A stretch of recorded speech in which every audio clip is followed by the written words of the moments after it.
நடைமுறைப்படுத்த முடியும் என நம்பியிருக்கிறீர்களா?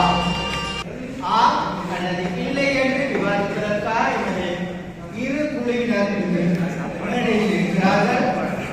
அவர்களை தீர்ப்புகளை சொல்வதற்கும் அந்த நிகழ்ச்சியை நடாத்துவதற்குமாக எங்களை நடுவர் காத்துக் கொண்டிருக்கிறார்.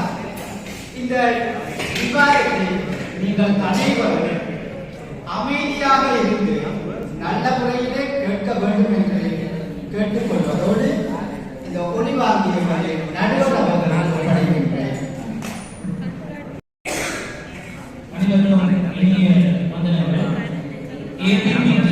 விவாத மேடை இன்றைய இந்த விவாத மேடையிலே எங்களோடு ஆசிரியர் மைய கல்வி சமகாலத்தில் முழுமையாக நடைமுறைப்படுத்த முடியாது என்ற தலைப்பிலே வாழ்வதற்காக ஆசிரியர் துவத்தில் பல ஆண்டுகளாக தங்களை அன்பராக பணியாற்றி இன்று இந்த ஏபிபி பாடங்களிலே இருக்கின்ற என்னுடைய மூத்த அதிபர்கள் என்னுடைய வலதுபுறமாகவும் இடதுபுறமாகவும் இருக்கின்றார்கள். என்னுடைய இடதுபுறத்திலே ஆசிரிய மைய கல்வியை சமகாலத்தில் நடைமுறைப்படுத்த முடியும் என்ற தலைப்பிலும், வலதுபுறத்திலே ஆசிரிய மைய கல்வியை தற்காலத்திலே நடைமுறைப்படுத்த முடியாது என்ற தலைப்பிலும் வாதாடுவதற்காக எங்களுடைய அதிபர்கள் தயாராக இருக்கின்றார்கள்.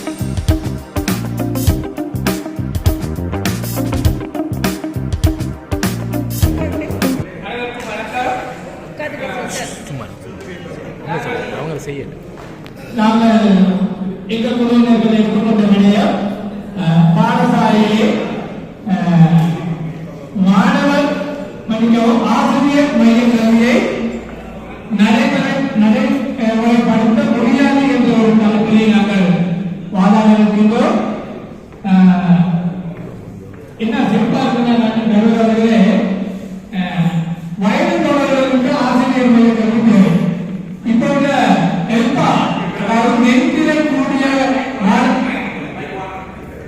வெற்றிடக்கூடிய மாணவர்களை கொண்ட இந்த 21ஆம் நூற்றாண்டு மாணவர்களுக்கு ஆசிரியர் மைய கல்வி பொருந்தாது.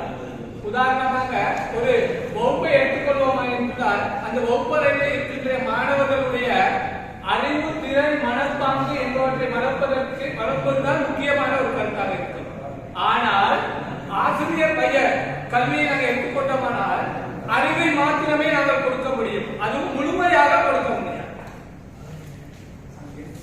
திறன் அவர்களிடத்திலே அவர்களுடைய திறனை வெளியே கொண்டு வர முடியாது. அதே மாதிரி மனப்பாங்கு ஒன்றை ஏற்படுத்த முடியாது.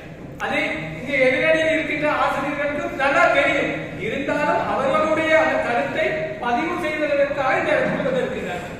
ஒரு உதாரணம் சொல்ல, ஒரு பாட்டை சொல்லலாம். அந்த பாட்டை மாற்றியும் நாங்கள் சொல்லலாம். எந்த குழந்தையும் நல்ல குழந்தைதான் மண்ணில் பிறக்கையிலேயே அந்த குழந்தை நல்லவராவதும் கெட்டவராவதும் அன்னை வளர்ப்பது. எந்த குழந்தையும் நல்ல குழந்தைதான் ஒவ்வொருவரைக்கு வறுமறையிலே அது நல்ல முறையில் படித்து வெளியேறுவதும் அல்ல, அது மோசமா போவதும் இவ்வாறான ஆசிரியர்கள் இருப்பதனால் அதை நாங்கள் இங்கு கருத்தில் கொள்ளலாம். அது நடுவர் அவர்களுக்கு புரியும் என்று நினைக்கின்றேன். அதே போன்று இதில் ஒரு என்ன சொல்லலாம், எங்களுடைய இந்தியாவிலே பிரபலம் பெற்ற மகாத்மா காந்தி அவர்களுடைய ஒரு கூற்றை சொல்லி முடிக்கலாம் என்று நினைக்கிறேன். கொஞ்சம் செயற்பாட்டு முறை கல்வி கட்டாயம் அவசியம் என்று கூறியவர் மகாத்மா காந்தி. அவர் அப்படி வாழ்ந்து காட்டியவர். அவர் தனக்கான முறை தானே கருத்து அணிந்தவர். அப்ப அவருடைய திறனை அவர் உலகத்திற்கு கொண்டு வந்தார். இவ்வாறான ஆசிரியர்கள் என்ன செய்கிறார்கள்? எங்களுக்கு சமூகத்திற்கு கொடுக்க போறது போயிலஸ் கோழி. எதை கொடுக்க போறாங்க? போயிலஸ் கோழி. நேற்று சேர்ந்து சொன்ன மாதிரி அங்கிருந்து ஓடி திரியக்கூடிய ஒரு அழகான நாட்டுக்கோழியை அல்ல, தனக்குத்தானே எல்லாத்தையும் செய்து கொள்ளக்கூடிய ஒரு காட்டுக்கோழியும் அல்ல. இவர்கள் இறுதி இடத்திலே இருக்கின்ற ஒரு போயிலஸ் கோழியை தான் எங்கள் சமூகத்துக்கு வெளிப்படுத்த போகின்றார்கள். ஆகவே நடுவர் அவர்களை எந்த சட்டத்தை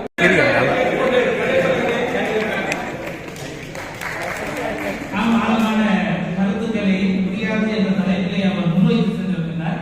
நாங்கள் பார்க்க முடியும் என்ற தலைப்பிலே என்னுடைய வாதி கருத்துக்களை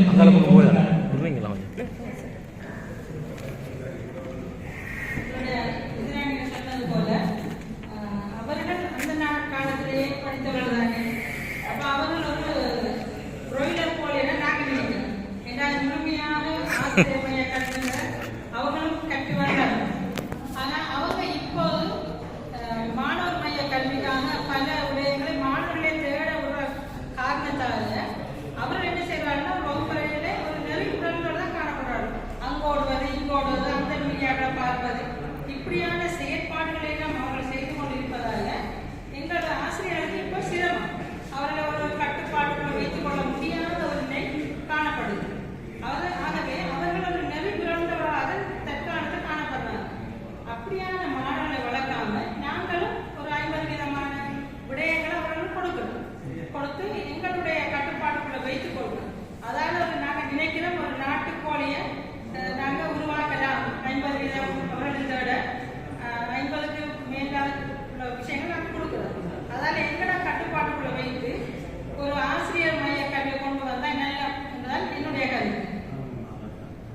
இதுக்கு எதிராக நீங்கள் என்ன கூறுறாங்க நாங்கள் ஆசிரியர் முழுமையாக இருந்து இந்த கற்றல் கற்பித்தலை ஈடுபட போகிறாரா, அது மாணவர்களை மையப்படுத்திக் கொண்டு இந்த கற்றல் கற்பித்தல் பொருத்தமானதா என்பதை இந்த வாத விவாதிகள் இங்கே விவாதிக்க இருக்கின்றார்கள். அடுத்ததாக பொறுத்தவரை பார்ப்போம். என்னுடைய வலதுபுறத்திலே முடியாது என்ற தலைப்பிலே 2வது வாதி முன்வைக்க இருக்கின்றார். தன்னுடைய கருத்துக்கள்.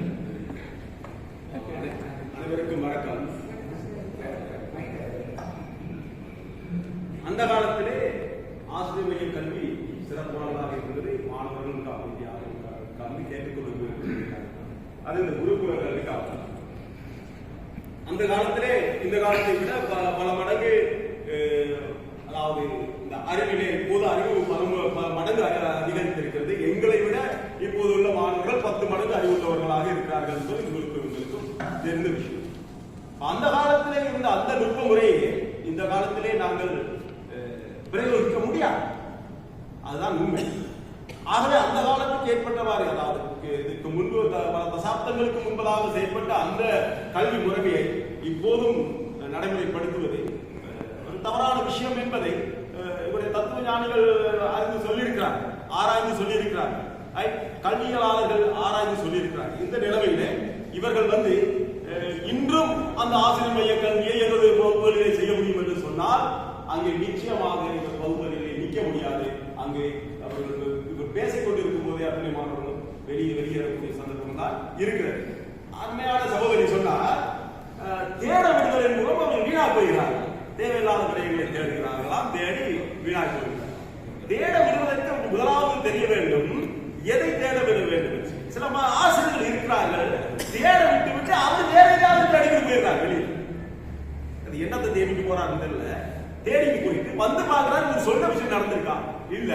ஏன் சொன்னார், இந்த இடத்துல ஆசிரியர் கட்டாயமாக கூட இருந்து அங்கே கூட இருக்க வேண்டும். மாணவர்களை தேட விட்டு அவர்கள் என்னத்தை தேடுகிறார்கள், அவர்களுக்கு என்ன வழிகாட்ட வேண்டும் என்பதை செய்ய வேண்டும். நீங்க அப்படி செஞ்சிருந்தால் நீங்க ஒத்துக்கிட்டீங்க 50-50 சொல்லி 50% சொல்லி ஒத்துக்கிட்டீங்க. அதையும் கருத்தில் கொள்ள வேண்டும். நீங்க எங்களுக்கு தான் சப்போர்ட் பண்ணிருக்கீங்கிறது அதுலயும் கருத்து தெரிகிறது. இந்த காலத்துல மாணவர்களுக்கு எப்படியான ஒரு கற்றல் முறை தேவை என்பதை நம்முடைய பிள்ளைகள் மூலமாக நாம் பார்த்திருக்கிறோம். என்ன இருந்தாலும் அதாவது செயல்பாட்டு ரீதியாக கற்றலின் மூலமாக தான் அவர்களுடைய கல்வி நிலைத்திருக்கக்கூடியதாக இருக்கும். கல்வி வெறுப்பில்லாததாக இருக்கும், கல்வி விருப்பத்துக்குரியதாக இருக்கும். அது அதாவது ஒரு சோர்வு இல்லாமல் கற்றுக்கொள்ளக்கூடியதாக இருக்கும். அது வகுப்பறைகளை ஒரு செயற்பாட்டு ரீதியாக கற்றுக்கொள்ளும் போது இயல்பாக அவர்கள் நன்றாக செயற்பாட்டு ரீதியாக ஆசிரியர் இயக்க வைத்து மாணவர்களை பேச வைத்து அவருடைய வெளிப்பாடுகளுக்கு இடம் கொடுத்து அவருடைய வெளிப்பாடுகளுக்கு இடம் கொடுக்க வேண்டும். அப்போது அங்கே கற்றல் சரியாக இருக்கும். இது வீட்டிலும் கூட இதே செயற்பாட்டு ரீதியாக, அதாவது வீட்டிலே கற்றுக்கொள்வது என்றால் அவர்கள் எழுதி ஒழுக்குவதன் மூலமாக அல்லது ஒரு போர்டில் ஏதாவது செய்தி பார்ப்பதன் மூலமாக அல்லது சத்தமாக பேசிக் கொள்வதன் மூலமாக இப்படி ஒரு செயற்பாட்டு ரீதியாக கற்றுக்கொண்டால் நிச்சயமாக மாணவருடைய வகுப்பறைகளிலே ஆசிரியர் மைய கல்வியை விட இந்த செயற்பாட்டு ரீதியாக உள்ளடங்கிய இந்த மாணவர் மைய கல்வி ஆசிரியர் மைய கல்வி செய்ய முடியாது. மாணவர்கள்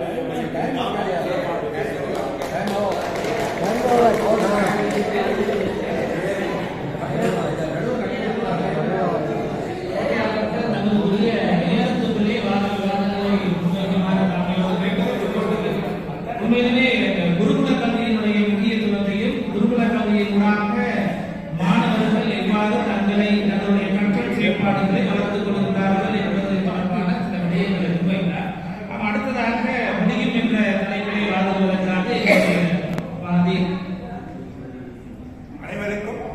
வணக்கம். இங்கு வருகை தந்துள்ள அல்லது எங்களுடன் வாதாடி தோற்று போக வந்துள்ள எமது இளைஞர்களை மற்றும் நடுவர் அவர்களையும் எமது வளவர அவர்களையும் அன்புடன் மாநிலத்தில் சந்திப்பதுடன் இவர்கள் உடம்பான குதிரையை ஓட பார்க்கின்றவர்களாக அவர்கள் இருக்கின்றார்கள். ஏனெனில் மாணவர் மைய கல்வி, ஆசிரியர் மைய கல்வி இன்று இலங்கையில் மாணவர் மைய கல்வியை நாங்கள் நடைமுறைப்படுத்தும் போது தொடர்பான சாதனம் என்ற சாதனம் அவசியமாகின்றது. இந்த தொடர்பான சாதனம் என்பது இன்று இலங்கையில் எல்லா இடமும் கிடைப்பதில்லை. பொதுவாக சில இடங்களில் வைஃபை அல்லது தொலை சிக்னல்ஸ் கிடைப்பது மிக மிக குறைவு. ஆகவே அந்த இடங்களில் கற்றல் மிக மிக கடினமாக உள்ளது. ஆகவே ஆசிரியர் உதவியின்றி இவர்களால் கற்றல் கற்பித்தல் முறைகளில் ஈடுபட முடியாது. அடுத்ததாக சூம் கிளாஸ் படிக்கிறவர்கள் நாங்கள் என்ன செய்ய மாட்டால் சூமை ஒன் பண்ணி வச்சுட்டு மீட்டிங் நடந்தால் நாங்கள் வெளியில போய் வேற வேலை செய்யணும். அப்ப எந்த வகையிலும் மாணவர்கள் கல்வியின் பால் ஈடுபட முடியாது என்பது என்னுடைய கருத்தாகும். எனது கருத்து அதுவே ஆகும். ஆகவே தொடர்பான சாதனங்களின் இன்மையின் காரணமாகவும் ஒரு சில நகரப்புறங்களில் இவர்கள் சொல்லும் கற்பித்தல் முறை சிறந்ததாக இருந்தாலும் நகரத்தின் வெளியில் இலங்கையில் கிராமப்புறங்களும் தோட்டப்புறங்களும் அதிக காணப்படுகின்றது என்பதனால் அந்த பிரதேசங்களில் தொடர்பு சாதனங்களில் தொழில்நுட்ப அறிவு இல்லை. ஆகவே எமது கருத்தின்படி நாங்கள் ஆசிரியர் மைய கல்வி பாடசாலைக்கு சிறந்தது என கூறி விடைபெறுகின்றேன். நன்றி.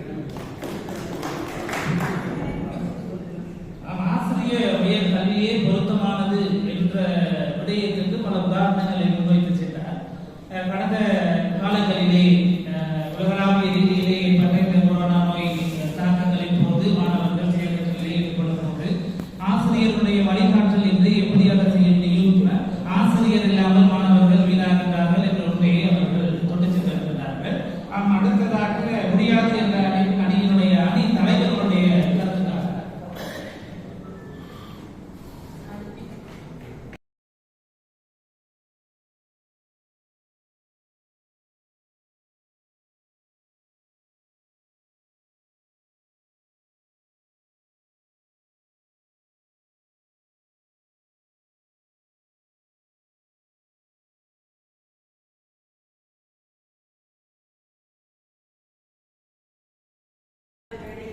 நடுவராக இருப்பவருக்கும்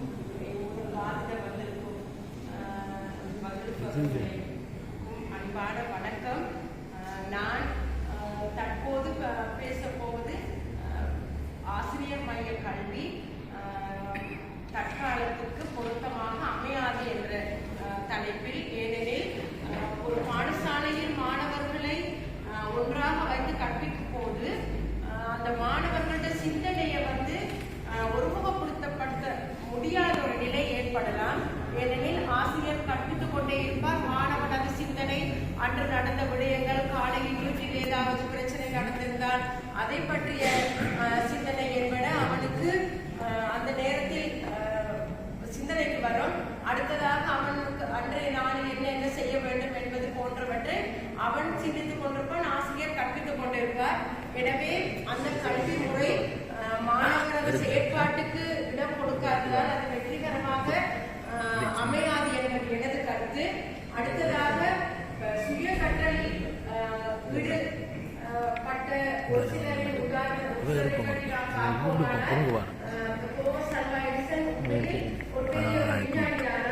ஆனால் அவரும் கற்கவில்லை. அவர் சுயமாக கற்று தானே செய்து பார்த்து ஒவ்வொன்றையும் அவர் தனது அனுபவத்தின் மூலமாக கற்று சிறந்த ஒரு நிலைக்கு வந்தார். அது மட்டுமன்றி இவரது எதிர்த்தரப்பில் பாதித்தவர் கூறினார், கொரோனா காலத்தில் கற்பித்தல் முறை மாணவர்களுக்கு வெற்றிகரமாக அமையவில்லை என்று. ஆனாலும் அந்த கொரோனா காலத்தில் உண்மையில் மாணவர்கள் கற்று சிறந்த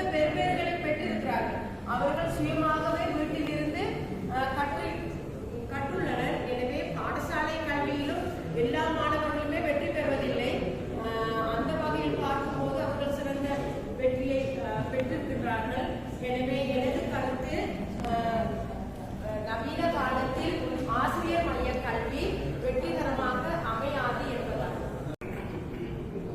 அணித்தலைவி பல கருத்துக்களை முன்வைத்தார்.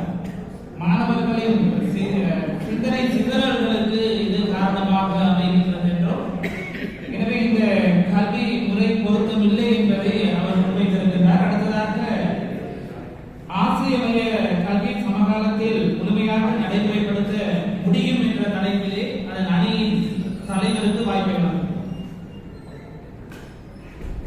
கணிதத்துடைய நடுவர்களே, மேடையில் வரவாளர்களே, மேடைக்கின்ற பார்வையாளர்களே, ரசிகர்களே, எனக்கு எதிரணியாக இருக்கின்ற ஆசிரியர் மைய கல்விதான் சிறந்தது என்று விவாதித்து இருக்கின்ற எதிர்நாட்களை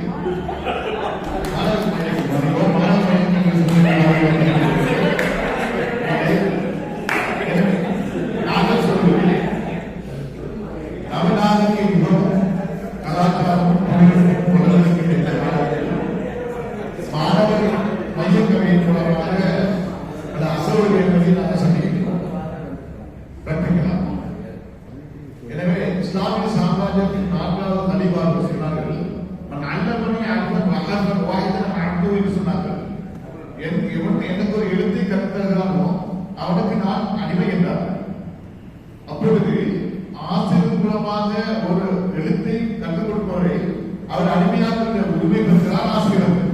எனவே அக்காலத்திலிருந்து இந்த நவநாகரிக யுகம் வரைக்கும் ஆசிரியர் மூலமாக படித்துக் கொண்டிருக்கின்ற படித்தவர்கள் தான் இன்னும் பேரறிஞர்களாக இருக்கின்றார்கள். மாணவர் மைய கல்வினா ஆசிரியர் மூலமாக கற்றவர்கள் தான் இந்த உலகத்திலே மேல்நிலை போன்ற விஞ்ஞானிகளாக இருக்கின்றார்கள். எல்லாம் ஆசிரியர் மூலமாக படித்தது மூலமாக தான். எனவே ஆசிரியர் மைய கல்வி இந்த நவநாகரிக யுகமும் அனாச்சாரமும் அநாகரிகமும் வளர்ந்திருக்கும் இந்த காலத்தில் ஆசிரியர்கள் மூலமாக ஒரு கட்டுப்பாட்டுக்குள் வைத்துக் கொண்டு மாதா பிதா குரு தெய்வம் என்றார்கள். எனவே மாதா பிதா குருவை ஒரு ஆசானை தெய்வமாக மதிக்கின்ற ஒரு காலம் வந்தது. ஆசிரியர்கள் போதிக்கின்றார். மாணவர் அத்தனை பேரும் ஒருமுகப்படுத்தி அவருடைய கட்டுப்பாட்டுக்குள் வைத்துக் கொண்டு படிப்பதன் கற்பிப்பதன் மூலமாக.